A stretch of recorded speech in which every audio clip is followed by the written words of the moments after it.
श्री शिवाय नमस्तुभयम ओम नमः शिवाय। दोस्तों, आप सभी लोग जानते हैं कि 19 जून को है बुधवार का प्रदोष व्रत। दोस्तों, प्रदोष व्रत एक ऐसा दिन जो कि भगवान शिव जी का सबसे प्रिय दिन होता है। इसीलिए दोस्तों, इस बुधवार की प्रदोष व्रत के दिन आप लोगों को 3 बेलपत्र वाला उपाय जरूर कर लेनी चाहिए। दोस्तों, यह एक ऐसा उपाय है जो कि पंडित जी ने अपने अभी की ही शिव महापुराण की कथा में बताए हैं। और दोस्तों, इस वाले उपाय को ज्यादा लोगों ने किया नहीं है। इसीलिए जो भी लोग इस 3 बेलपत्र वाले उपाय को इस बुधवार प्रदोष व्रत के दिन करेंगे, सीधी सी बात है भाई, उस उपाय का जो फल है वह आप लोगों को बहुत ही जल्दी मिलेगा और बहुत बड़ा होकर मिलेगा, क्योंकि इस उपाय के बारे में ज्यादा लोगों को पता नहीं है। इसलिए दोस्तों, आप लोगों को भी यह उपाय 19 जून बुधवार का प्रदोष व्रत के दिन जरूर कर लेनी चाहिए। दोस्तों, इस दिन को आप लोगों को अपने हाथ से बिल्कुल भी नहीं जाने देना चाहिए। दोस्तों, अगर आप लोग अपने घर धन प्राप्ति चाहते हो, आप लखपति बनना चाहते हो, करोड़पति बनना चाहते हो, आप चाहते हो कि आपके घर में पैसा आता रहे, कभी भी पैसा आना बंद ना हो, तो दोस्तों, आप लोगों को इस बुधवार का प्रदोष व्रत जो कि 19 जून 2024 के दिन पड़ने वाली है, इस दिन 3 बेलपत्र वाला उपाय जरूर करना चाहिए। दोस्तों, इस उपाय को करने से आपके जीवन में कितनी भी समस्या क्यों ना हो, वह सारे समस्याओं का अंत हो जाएगा। आपके घर में धन नहीं आता है, धन आता भी है तो वह टिकता नहीं है, या फिर और भी कहीं प्रकार की समस्या आपके जीवन में चली आ रहा है। इसका एक ही कारण है, आपके घर में कोई ना कोई दोष है, चाहे वह पितृदोष हो सकता है या मंगल दोष हो सकता है, या फिर और भी कहीं प्रकार की दोस्त हो सकता है। लेकिन अगर आप इस उपाय को सही विधि से कर लेते हैं तो आपको उन दोषों को पता लगाने का भी जरूरत नहीं है। आपका जो भी समस्या है, जो भी परेशानियां हैं, उसका अंत जरूर होगा। और दोस्तों, इस उपाय में आप लोगों को 1 ही रुपया खर्च करने की जरूरत नहीं है। आपको सिर्फ 3 बेलपत्र की जरूरत पड़ेगी। और अगर 3 बेलपत्र नहीं भी मिले तो भी हम आपको बताएंगे कि आपको 3 बेलपत्र कहां से बहुत आसानी से मिल जाएगी और आप इस वाले उपाय को कैसे कर सकते हो। देखो, उससे पहले हम आपको ये बात भी बता दें, अगर आपके घर में कोई ऐसा है जिसका व्यापार बिजनेस नहीं चल रहा है, या उसके पास पैसा नहीं आ रहा है, घर में पैसा बिल्कुल भी नहीं आ रहा है, घर में मतलब माता लक्ष्मी जी आपसे प्रसन्न ही नहीं है, तो भाई आप लोगों को यह वाला उपाय जरूर करना चाहिए। तो चलिए दोस्तों, जानते हैं इस वाले उपाय को आखिर करना किसको है, किस समय करना है, कहां पे करना है और कैसे करना है। सबसे पहली चीज दोस्तों, हम लोग यही समझते हैं कि इस वाले उपाय को आखिर करना किसको है। तो देखो, इस 3 बेलपत्र वाले उपाय को इस प्रदोष व्रत के दिन आप लोगों को किसको करना है। घर की जो बड़ी माताएं बहनें होती हैं, उन माताओं बहनों में से किसी भी एक माता बहन को इस वाले उपाय को करना है। अगर किसी कारणवश घर में माता बहनें इस उपाय को ना कर पा रही हो या वो उपस्थित ना हो, तो भाई घर का जो बड़ा पुरुष है वह भी ये 3 बेलपत्र वाले उपाय को इस बुधवार का प्रदोष व्रत के दिन कर सकता है। इस बात का आप लोगों को ध्यान रखना है। उसके बाद में दोस्तों, अब बात करते हैं कि इस 3 बेलपत्र वाले उपाय को आखिर हमें करना किस समय है, सुबह के समय करना है कि शाम के समय करना है। तो देखो, आप सभी लोग जानते हो, प्रदोष व्रत जो होता है यह भगवान शिव जी का सबसे प्रिय दिन होता है। और इस दिन का एक प्रिय समय भी होता है जो कि शाम का समय होता है, मतलब प्रदोष काल का समय होता है, जो कि शाम के 6 बजे से लेकर 7 बजे के बीच या 7 बजे से लेकर 8 बजे के बीच का समय होता है। इस बीच का समय प्रदोष व्रत के दिन का भगवान शिव जी का बहुत ही प्रिय होता है। तो मुख्य रूप से अगर आप पूछो कि भाई इस उपाय को हमें किस समय करना चाहिए, तो हम कहेंगे आपको यह उपाय करना चाहिए शाम के समय प्रदोष काल में। ठीक है, अगर कोई व्यक्ति शाम के समय प्रदोष काल में इस 3 बेलपत्र वाले उपाय को ना कर पा रहा हो, तो भाई उसे कहीं पर जाना हो, कोई काम हो, तो भाई वह व्यक्ति इस उपाय को सुबह भी कर सकता है। ठीक है, पर आपकी कोशिश यही होनी चाहिए कि आप इस उपाय को शाम के समय प्रदोष काल में करें। तो अब बात करते हैं कि इस 3 बेलपत्र वाले उपाय को आखिर हमें करना कहां पर है।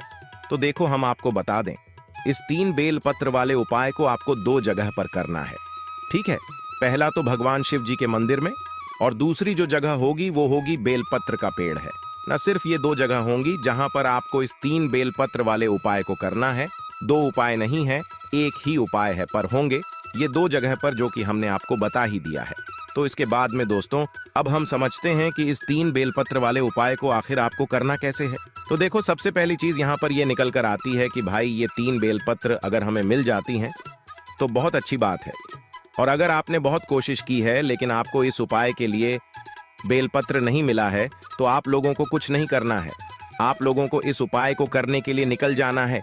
आपको उपाय सामग्री तो नहीं मिला है, लेकिन आप इस उपाय के लिए जो भी पूजन अर्चना करना चाहते हो वह पूजन सामग्री आपको लेकर निकल जाना है और शिव मंदिर जाकर शिव जी के ऊपर चढ़ी हुई 3 अच्छी बेलपत्र आप लोगों को उठा लेना है और उसे धो लेना है। उसके बाद फिर आप इस उपाय के लिए इन बेलपत्र का उपयोग कर सकते हो। यह उन लोगों के लिए बात है जिन लोगों को पूरी कोशिश करने के बाद भी बेलपत्र ना मिले।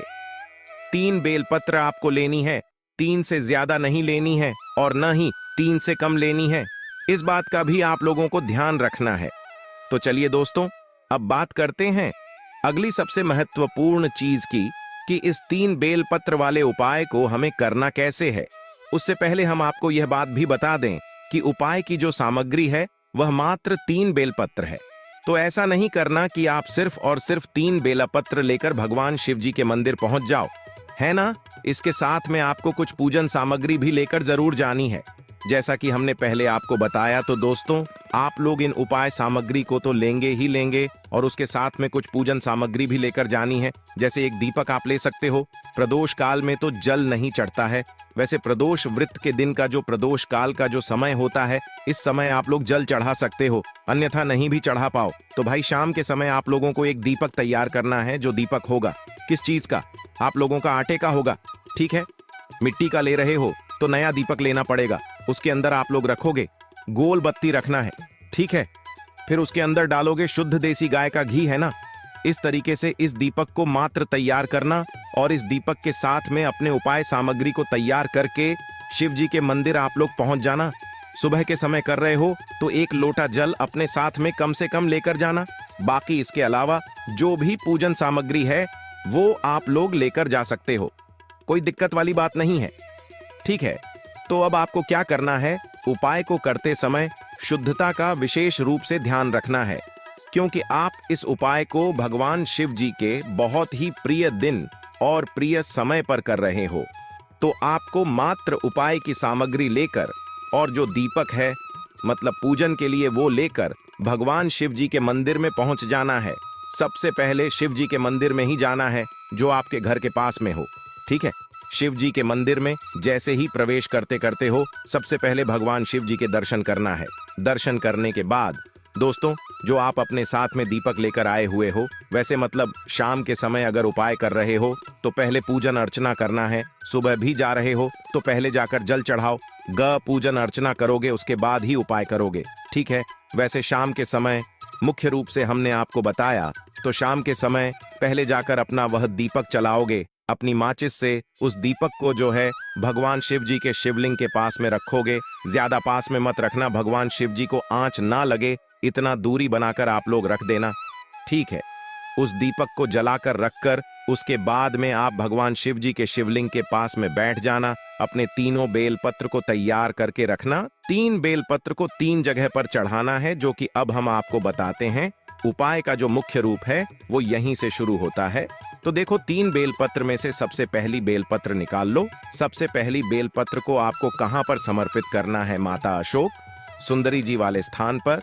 और आप सभी लोग जानते हो, जब भी हम कोई बेलपत्र माता अशोक चंद्र जी वाले स्थान पर समर्पित करते हैं तो बेलपत्र की बीच वाली बड़ी पत्ती का मुख होता है शिवलिंग की तरफ, और बीच मतलब जो डंडी का भाग होता है वो जलाधारी की तरफ होता है, ठीक है। तो आप लोगों को क्या करना है, अपनी पहली बेलपत्र को माता अशोक सुंदरी जी वाले स्थान पर मतलब जलाधारी के बिल्कुल बीचों बीच में समर्पित करना है। बीच वाली बड़ी पत्ती का मुख जो है शिवलिंग की तरफ होना चाहिए और डंडे का भाग जलाधारी की तरफ होना चाहिए, जहां से जल बहता है और नीचे गिरता है, ठीक है। इस तरीके से आपको अपनी पहली बेलपत्र माता अशोक सुंदरी जी वाले स्थान पर समर्पित कर देनी है। अगर आपको स्थान का पता ना चले तो आप वहीं पर किसी से पूछ लीजिएगा कि माता अशोक सुंदर जी का स्थान कहां पर है। उसके बाद में दोस्तों अपने दूसरे नंबर की बेलपत्र को निकाल लीजिएगा।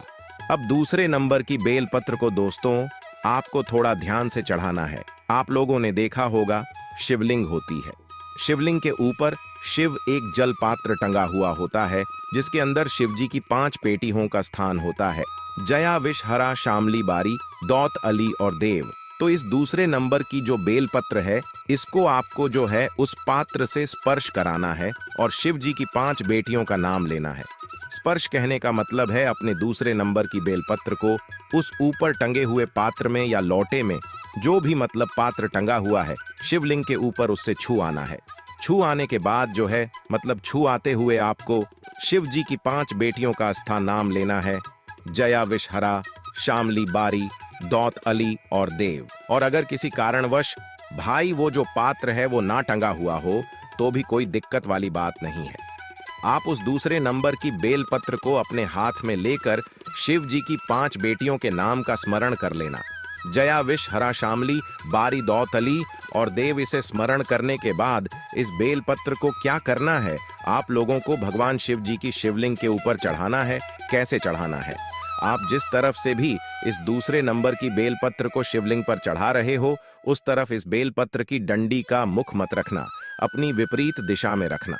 कहने का मतलब यह है कि बीच वाली बड़ी पत्ती का मुख आपके की तरफ होना चाहिए, इस वाली बेलपत्र का और डंडी का मुख आपकी विपरीत दिशा में। आप इस साइड से चढ़ा रहे हो बेलपत्र, तो भाई उस बेलपत्र की डंडी का भाग आपके सामने की तरफ होना चाहिए, मतलब बीच वाली बड़ी पत्ती का मुख आपकी तरफ करके आप फिर इस बेलपत्र को शिवलिंग के ऊपर चढ़ाना है।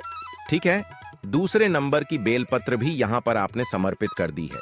अब बात आती है तीसरे और आखिरी नंबर के बेलपत्र की। भाई इसको आपको ध्यान से सुनना है। हमने आपसे बोला था कि ये उपाय 2 जगह पर होगा, पहला तो शिवजी के मंदिर में और दूसरा बेलपत्र के पेड़ के नीचे। तो अब वही यहाँ पर बेलपत्र का पेड़ भी आएगा। तो तीसरे नंबर की जो बेलपत्र है ये आपको शिवलिंग में नहीं चढ़ाने पर शिवलिंग में एक काम आपको करना है। देखो शिवलिंग होती है, शिवलिंग का एक कटी भाग होता है। कटी का भाग कहने का मतलब है कि जलाधारी होती है।